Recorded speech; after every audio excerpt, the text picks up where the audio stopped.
మాట్లాడుతున్నాడు.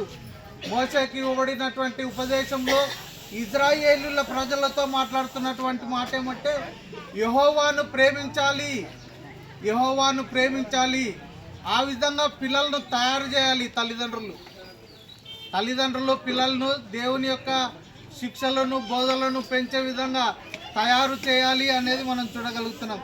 ఇక్కడ ప్రాముఖ్యంగా పిల్లల్ని పెంచే క్రమంలో తల్లిదండ్రులు అత్యంత ముఖ్యమైనటువంటి పాత్రను పోషించేటటువంటి వారి జీవితాలలో వారు తల్లిదండ్రులు ఎలా జీవించగలుగుతారో పిల్లలు కూడా అలా పెరుగుతారు.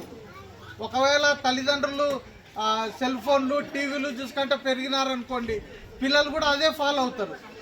ఒకవేళ తల్లిదండ్రులు ఉదయం లేచినప్పటి నుంచి రాత్రి పడుకునేంత వరకు ప్రార్థన చేస్తూ వాక్యం చదువుతూ వారి జీవితాన్ని కొనసాగించినారనుకోండి, పిల్లలు కూడా అదే విధంగా